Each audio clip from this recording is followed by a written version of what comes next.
Hola, los saluda Guillermo González Navarrete, quien les da la más cordial bienvenida al Noticiero Constitucional, el cual iniciamos de inmediato con nuestros titulares. Amplían declaratoria de emergencia de la descarga en el TC. Profesora italiana disertó sobre las nuevas tendencias del derecho internacional. Convocan a nuevo concurso público para elegir a miembros de la Junta Nacional de Justicia. Declaran infundado proceso de amparo contra expresidente del Consejo de Ministros. Proceso competencial por permisos de pesca fue declarado fundado. Planes de retiro voluntario de personal con incentivos no vulnera el derecho a la libertad sindical. Hasta el 15 de diciembre próximo se amplió la declaratoria de emergencia de la descarga en el Tribunal Constitucional. En el marco de su política de gestión, que tiene como objetivo seguir reduciendo significativamente la carga procesal, el presidente del Tribunal Constitucional, magistrado Ernesto Blume Fortini, resolvió ampliar la declaración de emergencia de la descarga procesal de la institución hasta el 15 de diciembre próximo. Blume explicó que lo que busca con esta ampliación es acentuar la descarga de expedientes, en línea con la protección y tutela de los derechos fundamentales y de garantía de la supremacía de la Constitución. La descarga se realizará bajo los siguientes criterios de priorización: antigüedad del expediente en el Tribunal Constitucional, reos en la cárcel, grave estado de salud, personas con discapacidad, personas de la tercera edad, temas pensionarios y asuntos de interés público. En otras medidas, durante la emergencia se programarán sesiones continuadas de plenos jurisdiccionales para el debate, firma final y ratificación de votos.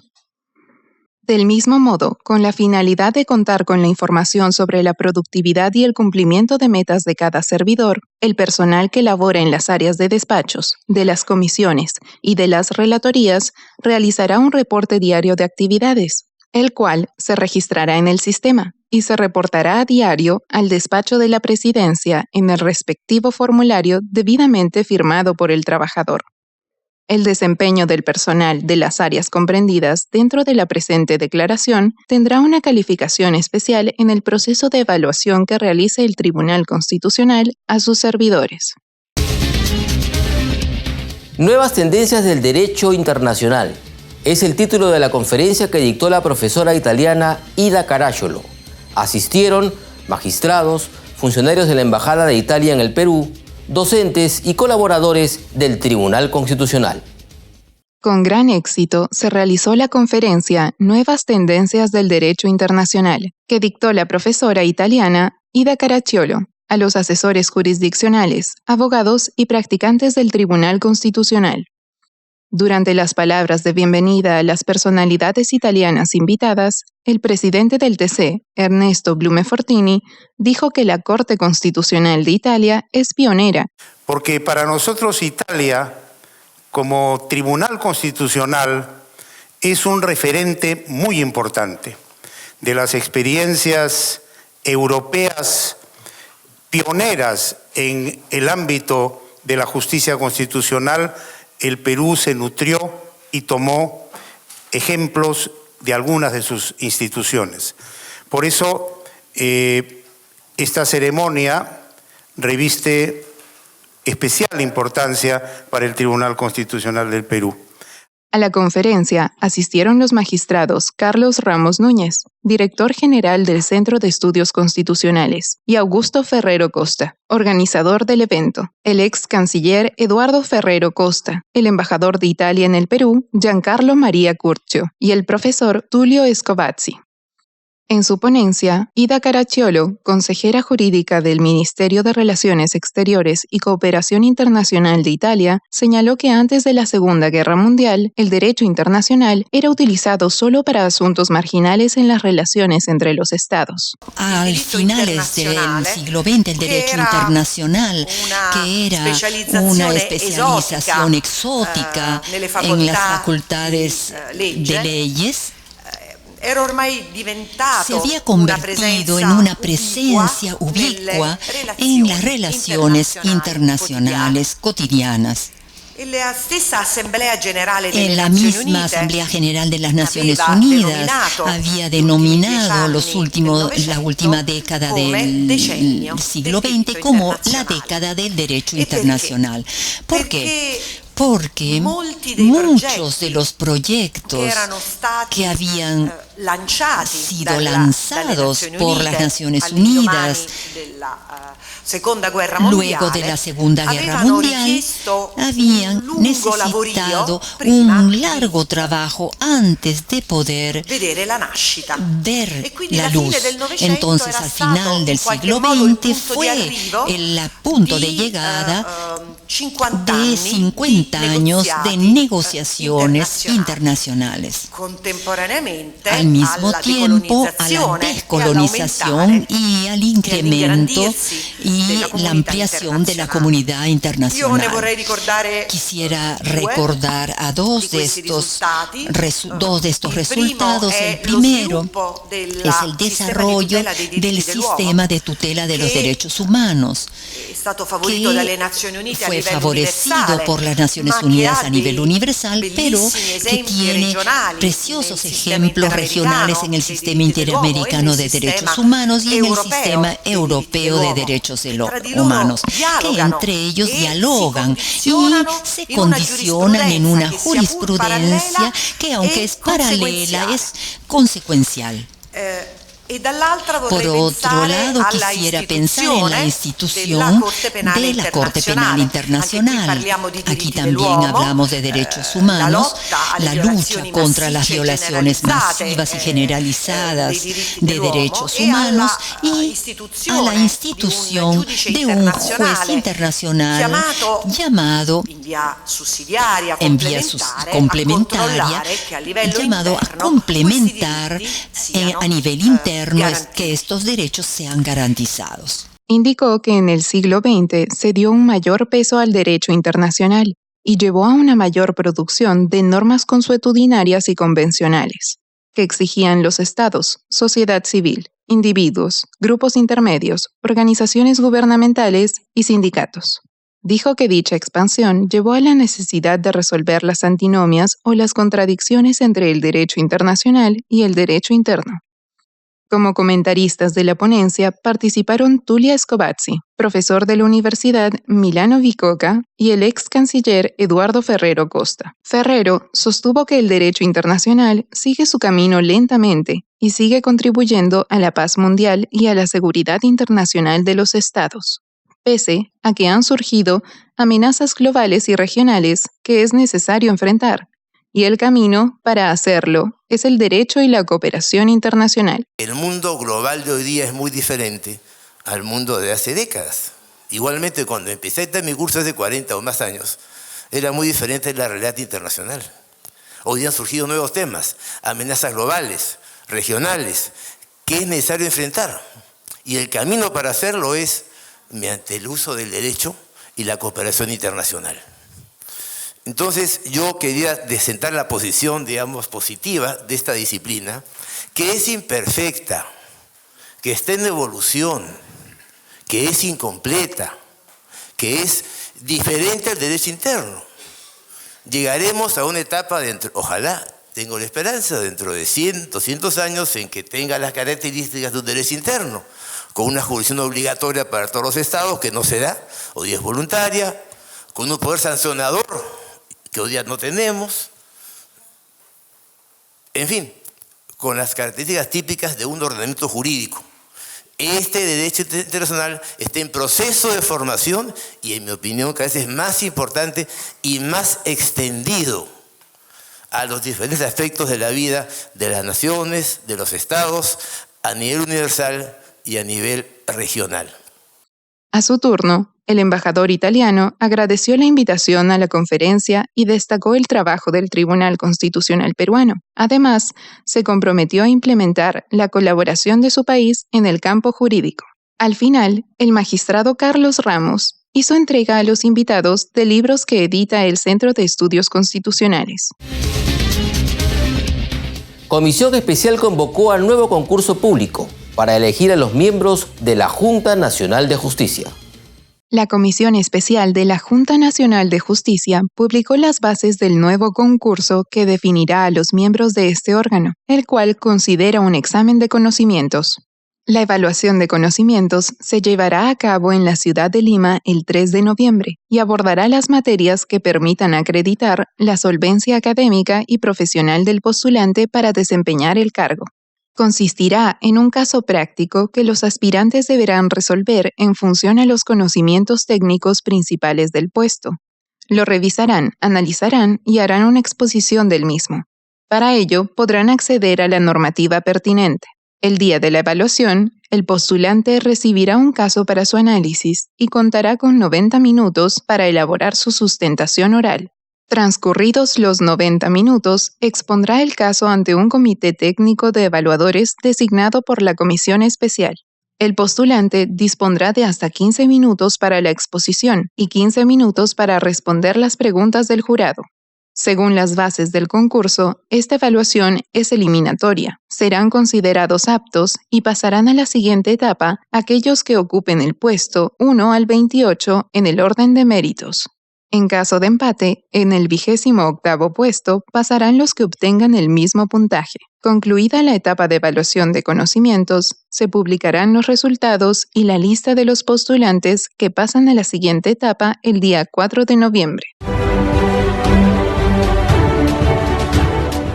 Lo que nos junta es gritar un gol de la selección. Lo que nos junta es trabajar por un Perú más justo. Lo que nos junta es nuestra rica gastronomía. Lo que nos junta es enfrentar a la corrupción. Lo que nos junta es luchar por nuestros derechos. Lo que nos junta es ayudar a los que sufren un desastre natural. Juntos por la Junta. Juntos por la Junta. Juntos por la Junta. Juntos por la Junta. Juntos por la Junta. Juntos por la Junta.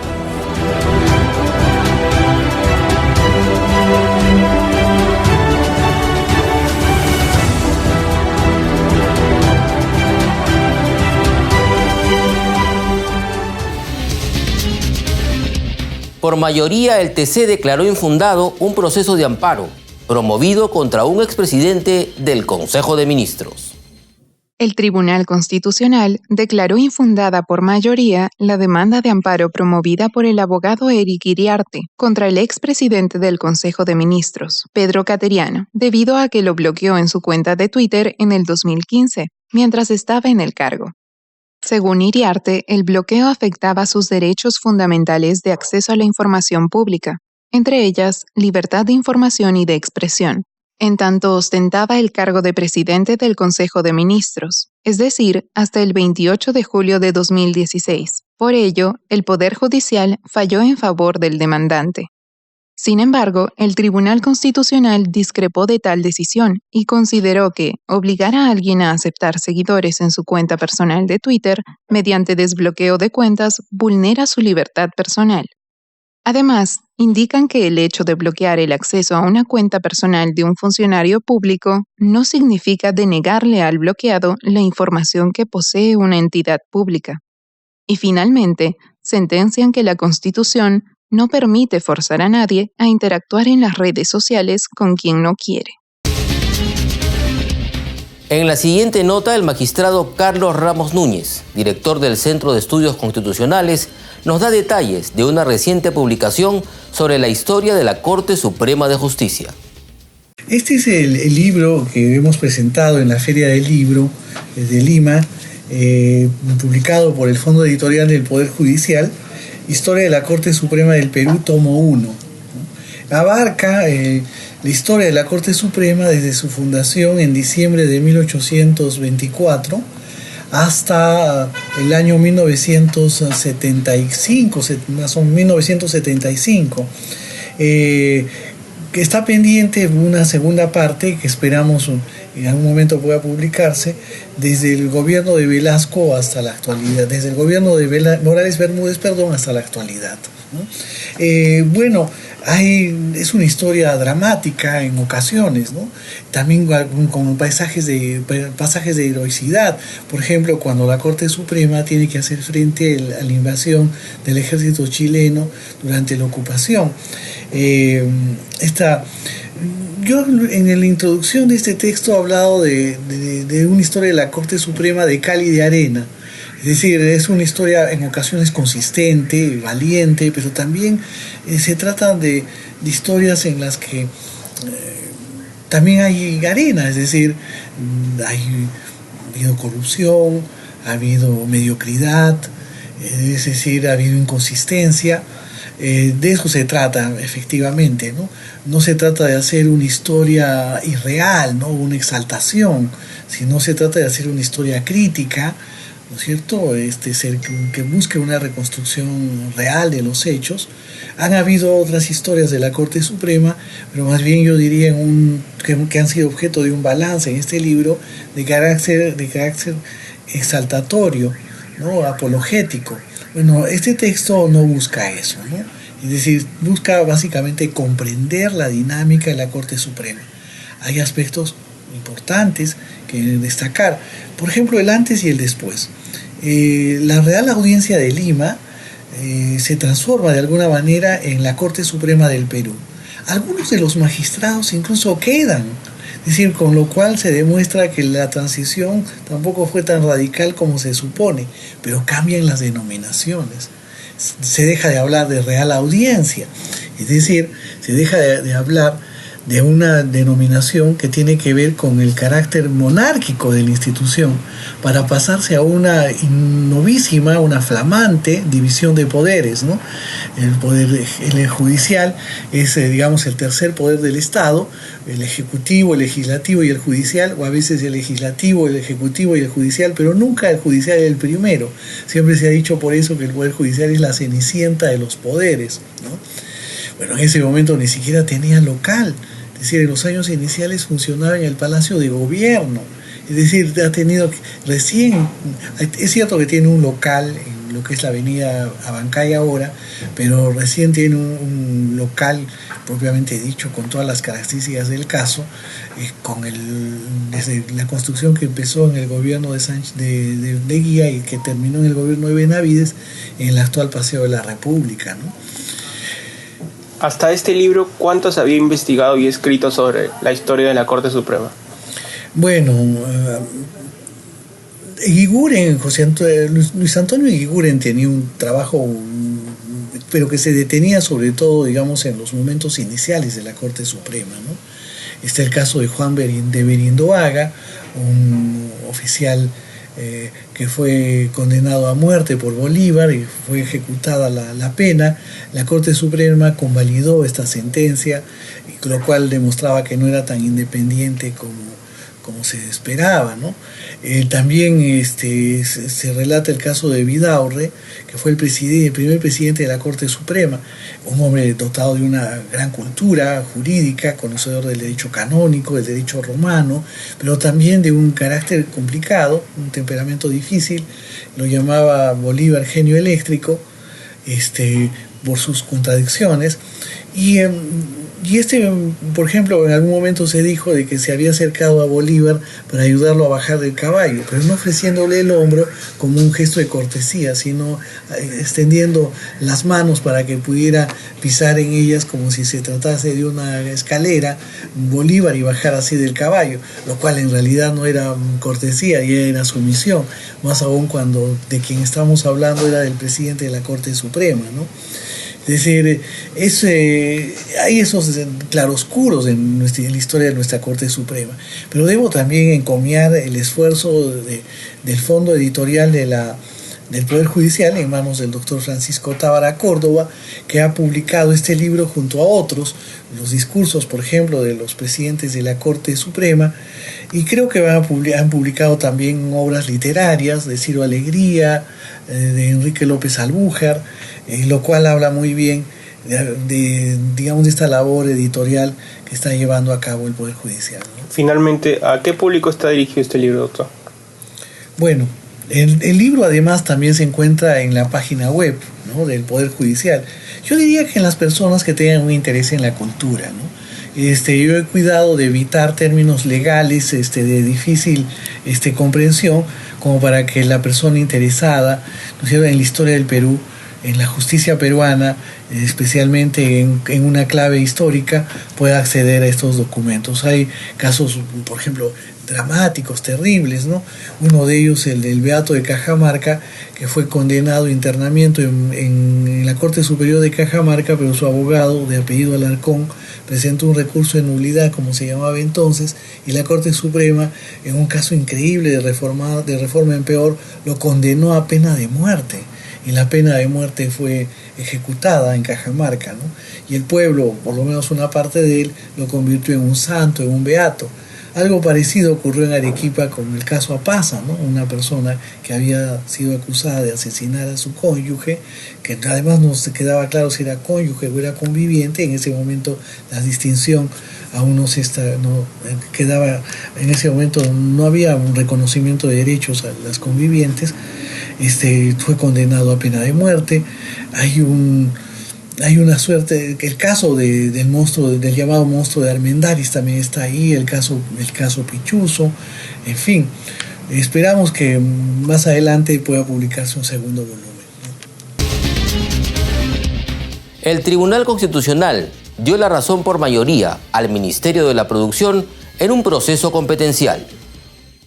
El proceso competencial que interpuso el Ministerio de la Producción debido al otorgamiento de permisos de pesca indebidos por parte del Poder Judicial fue declarado fundado por mayoría por el Tribunal Constitucional. El colegiado dispuso que Produce determine en qué casos corresponde iniciar la declaratoria de la nulidad de oficio de los actos administrativos expedidos por Produce por mandato judicial o, en su defecto, demandar la nulidad de tales actos administrativos ante el Poder Judicial a través de una demanda contencioso-administrativa. Asimismo, ordenó que el Ministerio informe sobre el listado de todos los procedimientos administrativos de mandatos judiciales y legales que afectaron sus competencias. Además, habilitó a Produce para que en un plazo de 3 meses pueda interponer las demandas contencioso-administrativas que correspondan. No se vulnera el derecho a la libertad sindical con la aplicación de programas de retiro voluntario con incentivos de personal, resolvió el TC. Los planes o programas de retiro voluntario de personal con incentivos que promuevan los empleadores para trabajadores sindicalizados y no sindicalizados toman en cuenta las labores que desempeñan, los cambios estructurales de la empresa y la capacidad presupuestaria de ésta. No vulneran el derecho a la libertad sindical. Este constituye el principal lineamiento jurisprudencial que se desprende de la sentencia por mayoría emitida por el Tribunal Constitucional, con la cual valida este tipo de programas y declara infundada una demanda de amparo promovida por un sindicato. En el presente caso, un sindicato solicita que se ordene a la empresa demandada a que se abstenga de amenazar y vulnerar los derechos fundamentales al trabajo y a la libertad sindical de sus afiliados, por medio de la ejecución de un programa de retiro voluntario. Durante el proceso de amparo, la organización sindical alega que en la ejecución de ese programa, la empresa obliga a sus afiliados a renunciar para luego contratar nuevo personal y que de negarse, los hostiliza mediante el traslado del lugar de trabajo, el otorgamiento de vacaciones o la obstaculización del ingreso al centro de labores. Al resolver el caso, el tribunal toma en cuenta que, mediante el documento Procedimiento de Incentivo de Salida de Personal presentado por la empresa demandada, se desprende que la salida de personal con incentivo es a elección del trabajador interesado, mas no de aplicación única a los trabajadores sindicalizados. Esto se acredita con los convenios de mutuo acuerdo suscritos tanto por afiliados al sindicato como por trabajadores no sindicalizados, en los cuales no se ha comprobado que la empresa demandada haya impuesto la renuncia a los trabajadores sindicalizados, precisa el colegiado. Tampoco advierte que se hayan acreditado actos de hostilidad respecto a una trabajadora en especial, debido a que éste puede efectuar, en virtud del poder de dirección del empleador, la rotación de cargo. El asesor jurisdiccional Óscar Díaz Muñoz nos habla sobre la libertad religiosa en la jurisprudencia del Tribunal Constitucional. Hoy hablaremos del contenido del derecho de libertad religiosa y de algunas sentencias del Tribunal Constitucional que se han ocupado de este derecho fundamental. Son dos los primeros artículos constitucionales que tenemos que analizar. El artículo 2, inciso segundo de la Constitución, donde encontramos la prohibición de discriminación por razones religiosas, entre otros motivos, y el artículo 2, inciso tercero de la Constitución, que se ocupa propiamente del reconocimiento del derecho de libertad religiosa. Este derecho supone la capacidad de toda persona para autodeterminarse de acuerdo con sus convicciones y creencias en el plano de la fe religiosa, así como para la práctica de la religión en todas sus manifestaciones, individuales o colectivas, tanto públicas como privadas, con libertad para su enseñanza, culto, observancia y cambio de religión. En cuanto a los límites de este derecho fundamental, la Constitución señala que son el respeto a la moral y el orden público, lo cual quizá no nos ayude mucho, ya que la Constitución se interpreta conforme a los tratados internacionales de derechos humanos suscritos por el Perú. Si recurrimos al Pacto Internacional de Derechos Civiles y Políticos y a la Convención Americana de Derechos Humanos, que reconocen el derecho de libertad religiosa, podremos concluir que este límite del orden público y la moral que señala la Constitución está referido al respeto de los derechos fundamentales de los demás. Ahora bien, en protección de la libertad religiosa, la Constitución consagra dos principios rectores del Estado: el principio de laicidad y el principio de colaboración entre el Estado y las confesiones religiosas, ambos contenidos en su artículo 50. Por el principio de laicidad, el Estado se autodefine como laico o ente radicalmente incompetente ante la fe y la práctica religiosa, no correspondiéndole coaccionar ni siquiera concurrir con la fe religiosa de los ciudadanos. Veamos ahora el principio de colaboración entre el Estado y las confesiones religiosas. El Tribunal Constitucional ha dicho que la Constitución considera importante el componente religioso perceptible en la sociedad peruana y por ello dispone que el Estado preste su colaboración a la Iglesia Católica y que puede establecer formas de colaboración con las demás confesiones religiosas.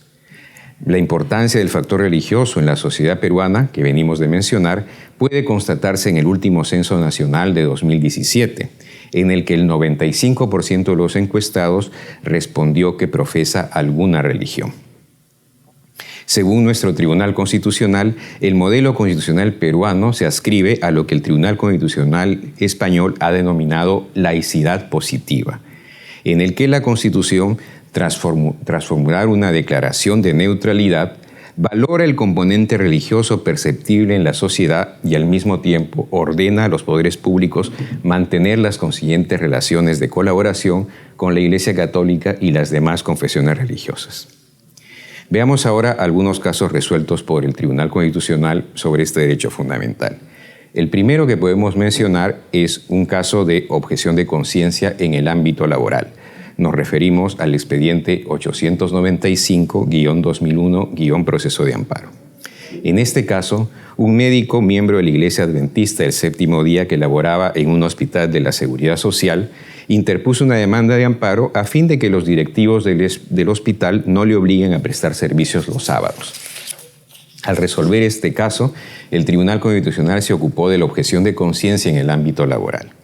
La objeción de conciencia puede ser entendida como la negativa del individuo, por razones de conciencia, al cumplimiento de una obligación que en principio le sería jurídicamente exigible, sea que provenga de una ley, contrato o acto administrativo. Un tipo de objeción de conciencia es la objeción de conciencia laboral, como la que nos ocupa en este caso. El Tribunal Constitucional constató que el médico era miembro de la Iglesia Adventista desde tiempo atrás y que su empleador conocía de esa pertenencia religiosa, por lo que no venía programándolo los sábados. Para el Tribunal Constitucional, si en un principio el hospital optó por respetar la libertad religiosa del demandante no programándolo los sábados, un cambio solo cabría si se encontrara razonablemente justificado. lo cual, a juicio del tribunal, no quedó demostrado en el caso, pues las genéricas referencias a razones de necesidad institucional que alegó el hospital resultaban ambiguas e insuficientes. Otro caso que podemos mencionar es el relativo a los símbolos religiosos en los espacios públicos, el caso conocido como de los crucifijos en el Poder Judicial, el expediente 6111-2009, proceso de amparo. El Tribunal Constitucional declaró infundado un amparo en el que el demandante pedía el retiro de los crucifijos y la Biblia de los juzgados y tribunales del Poder Judicial, invocando el derecho de libertad religiosa y el principio de laicidad del Estado. En su sentencia, el Tribunal Constitucional señaló que la presencia de símbolos religiosos como el crucifijo o la Biblia en los espacios públicos que se encuentran histórica y tradicionalmente presentes en ese ámbito público como el Poder Judicial no afecta a la libertad religiosa ni el principio de la laicidad del Estado, por cuanto la presencia de tales símbolos responde a una tradición históricamente arraigada en la sociedad que se explica por ser la Iglesia Católica un elemento importante en la formación histórica, cultural y moral del Perú, conforme lo reconoce el artículo 50 de la Constitución. De este modo, si bien en un templo el crucifijo entraña un significado religioso, en un escenario público tiene un valor cultural ligado a la historia del país, a su cultura o tradiciones.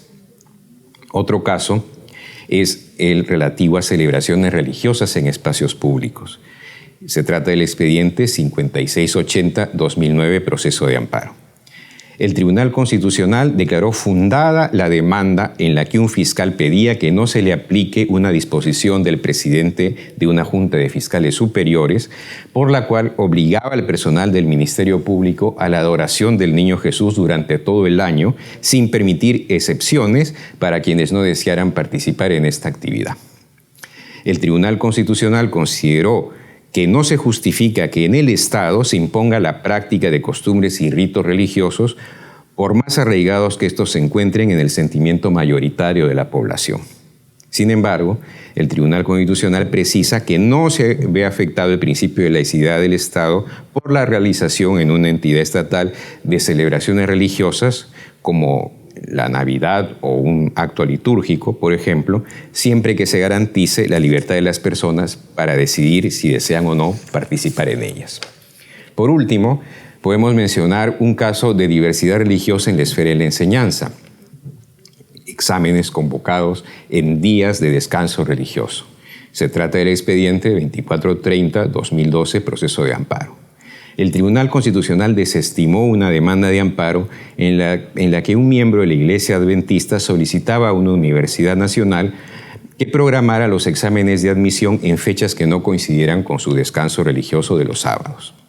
En esta sentencia, el Tribunal Constitucional precisó los criterios a seguir en los casos de personas que manifiesten que la fecha fijada para rendir un examen entre en colisión con el día establecido por su confesión religiosa como descanso semanal. Al respecto, el tribunal identificó dos supuestos. El primero es el de un examen destinado a la aprobación de una asignatura. En este caso, el Tribunal Constitucional hace notar que el alumno tiene derecho a solicitar el cambio de fecha del examen y la entidad educativa debería brindarle una fecha alternativa a fin de armonizar el respeto de su libertad religiosa con las necesidades de evaluación. El segundo supuesto es el del examen de admisión a entidades educativas estatales convocados en día de descanso religioso de algún concursante. En tales casos, el respeto del derecho principio de igualdad exige que el examen tenga lugar simultáneamente para todos los postulantes, pues de esta forma se garantiza que haya una igual comparación de las capacidades y méritos de todos ellos. Por esto, la entidad educativa no está obligada, en este caso, a establecer una fecha alternativa de examen, lo que no obsta para que procure convocar a sus exámenes de admisión en fechas que no entren en colisión con el día de descanso religioso de los postulantes. Muchas gracias.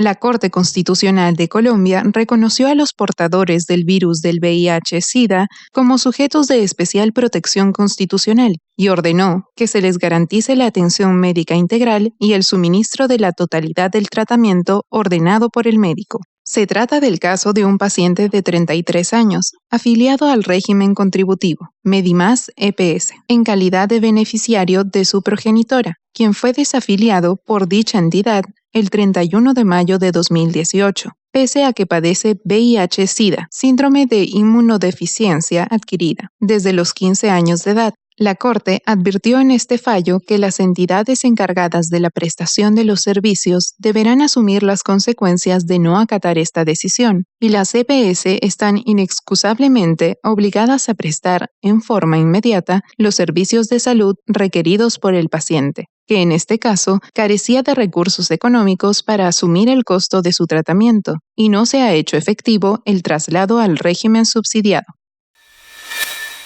El Tribunal Constitucional de Alemania falló a favor de la deportación de Sami A., tunecino salafista que fue guardaespaldas de Bin Laden y que desde 2005 estaba como refugiado en Alemania. A pesar de haber sido declarado culpable por 4 tribunales que pertenecían a Al-Qaeda, Sami obtuvo el estatus de asilo político en Alemania con su esposa y 4 hijos. Amparado en el asilo, recibió ayuda social, que le permitía mantener a su familia y nunca tuvo un trabajo. Las autoridades alemanas intentaron deportarlo, pero no prosperaron hasta que en medio de un gran escándalo, la policía de Bochum lo detuvo en junio de 2018, cuando asistía a la comisaría local, por estar fichado por ser terrorista y sus creencias islámicas radicales, a las que nunca renunció. La Corte Suprema de Argentina declaró constitucional la ley de glaciares que protege los cuerpos de agua y determina, entre otras cosas, dónde puede haber actividad minera. La demanda fue presentada por ambientalistas como una medida en defensa del medio ambiente, pero generó interrogantes sobre el futuro de la industria minera, principal perjudicada por esta decisión. La decisión del máximo tribunal es el punto final de un largo camino, iniciado en 2011 por la minera Barrick Gold, que opera los yacimientos de Pascualama y Veladero en San Juan. Además, significó un golpe para el gobierno, que buscaba modificar la ley para garantizarse nuevas inversiones del sector. Gracias por acompañarnos. Hasta aquí la presente edición del Noticiero Constitucional. Hasta la próxima.